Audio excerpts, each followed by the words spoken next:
Hi, today we're going to be looking at this hot air station, and this one is from the brand RF4 and the model number is the RF-H2, and it's quite an interesting hot air station because it's available for a pretty reasonable price.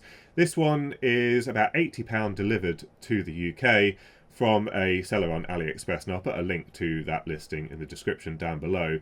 But for that £80 you get quite decent specifications. So the heater in the handpiece is rated for 1000 watts, and it's got a blower inside that's able to deliver about 50 litres per minute. And then also it's in quite a nice compact form factor, quite a bit smaller than the Quick 861DW and some of the others quite similar to that. So potentially quite a nice hot air station for the hobbyist.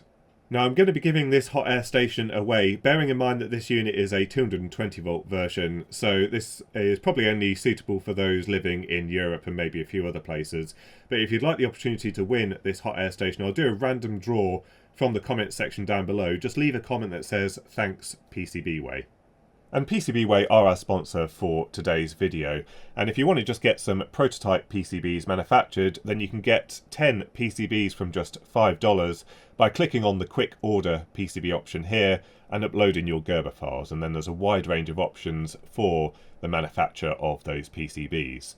If you'd rather get some mechanical parts manufactured, then PCBWay also offer a wide range of manufacturing options, including CNC, sheet metal cutting and bending, as well as 3D printing and injection moulding. And most recently, PCBWay have offered a new service where you can buy a range of tools and other products from their store. So don't forget to visit PCBWay.com. So inside the box you get an IEC lead, you also get the unit as well as the attached handpiece. And then you also get 4 different nozzles that you can attach to the end of the handpiece. The handpiece is pretty basic. It's just made from plastic here. It seems to have the universal heater that is common on a lot of these hot air stations. So you just undo the 3 screws and you can replace the heater.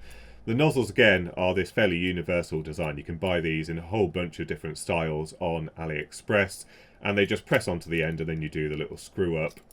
And then at this end we've got the strain relief and the hose that also carries the wires for the heating element and the temperature sensing. And then we've got the control unit, which is fairly basic in operation. So we've got the up-down buttons for temperature and airflow rate, and we've also got 3 presets, so quick and easy to select between 3 different airflow and temperature settings.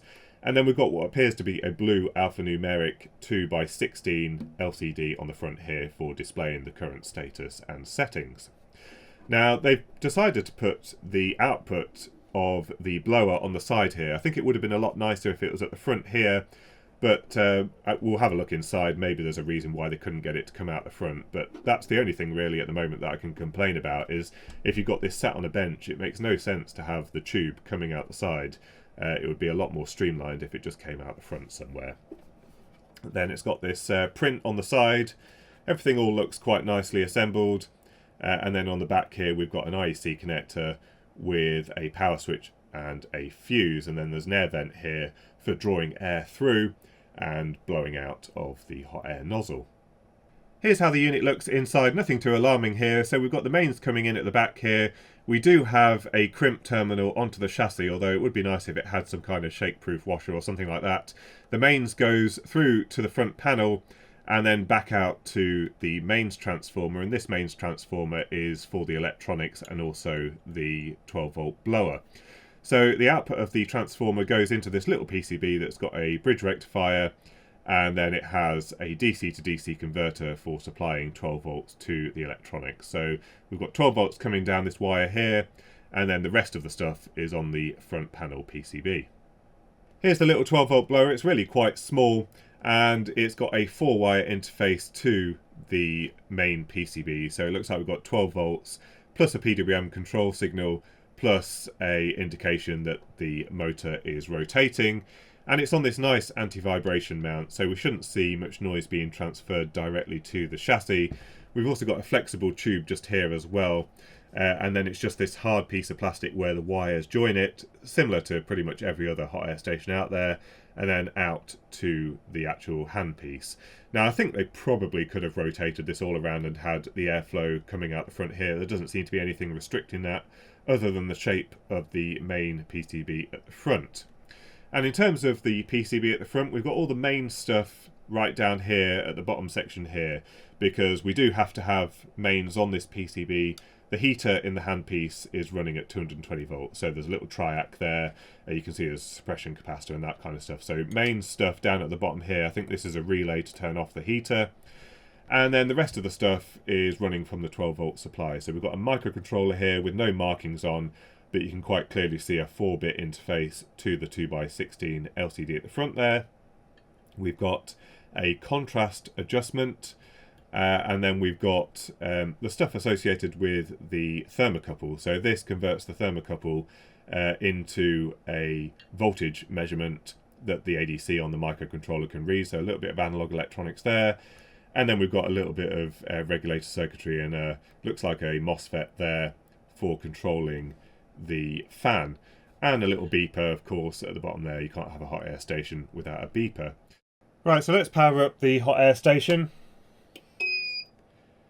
And on the display there it just says sleep and off. And to actually start it up, we just remove the handpiece from the cradle. I hear a relay click, and then it heats up pretty rapidly, as you can see. There's a little pixel there indicating when the heater is getting power, so it's just turning it on and off to maintain that temperature. We can adjust the airflow and the temperature in single increments there, or we can hold it down to make slightly faster changes. And yeah, it's displaying the real temperature. To recall a preset, we just press one of the buttons there and it goes up. And I assume to store a new preset we hold down one of the preset buttons until it gives a beep there. And there we go, yeah, so it's stored it. So very simple in operation. And then when we put the handpiece back in the cradle, the fan speeds up until it's cooled down sufficiently to turn it off. In this instance, it looks like it takes it below 100 degrees C before it shuts off, but with the fan on maximum airflow, it's pretty quiet actually. It just feels like a smallish fan just blowing. It's certainly not as noisy as some of the other hot air stations. So pretty straightforward to use. The beep is going to get a bit annoying, so you might want to cover over the beeper so it's not quite as loud, but certainly seems to be pretty functional and straightforward. So let's quickly check what the calibration is like. Right, so we've got the thermocouple here. Let's have a look at the temperature coming out of the nozzle. This might be a little bit tricky to get exactly right. I'm just trying to do it without burning my fingers here. But it's supposed to be 300 degrees C. And we're reading about 310. Just a little bit varying there, but certainly seems to be in the right ballpark there. I don't think there's any way to adjust the calibration on here, so generally speaking you're probably going to have to rely on the feedback that you're seeing from the solder joint and just adjust the temperature accordingly, but it seems to be about right there.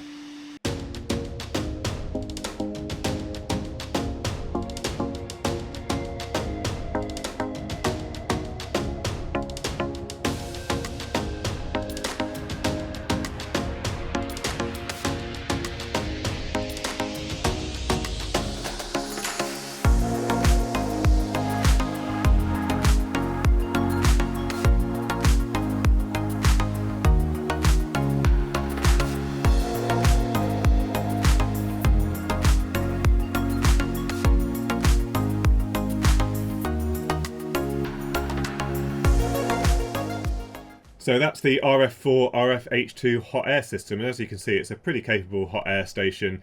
Ideal if you don't quite have the budget for something more expensive. It should be fine for the majority of rework jobs.